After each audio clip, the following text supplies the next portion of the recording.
Hello বন্ধুরা, সবাই কেমন আছো? সবাইকে শুভ দুপুরের শুভেচ্ছা। আজ বৃহস্পতিবার, তো সমস্ত কাজকর্ম সেরে আজ ভাবলাম নতুন একটা রেসিপি বানিয়ে নিই। তো তার জন্য কড়াইয়ে তেল গরম করে তাতে কালো জিরে দিয়ে দিয়েছিলাম। তারপর একটা প্লেটে পেঁয়াজ কুচি কুচি করে, লঙ্কা, টমেটো, রসুন এগুলো কেটে নিয়েছিলাম। তো একে একে পেঁয়াজ, রসুন, টমেটো, কাঁচা লঙ্কা সেগুলো দিয়ে একটু লাল লাল করে ভেজে নেব। তারপর একটু ভাজা হয়ে গেলে বেগুন আর আলু ছোটো ছোটো করে কেটে রেখেছিলাম। এবার সেই বেগুন আর আলুটা কড়াইতে দিয়ে দিলাম, দিয়ে সেগুলো একটু ভাজা ভাজা করে নেব। একটু লাল লাল মতো ভাজা হয়ে যাবে।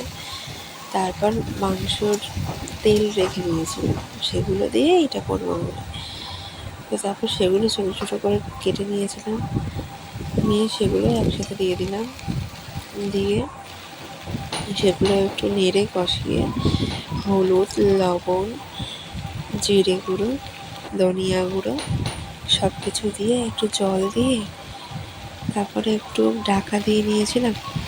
তারপরে একটু ফুটে গেলে, একটু শুকনো হয়ে গেলে গরম মশলার গুঁড়ো দিয়ে নামিয়ে নিলাম।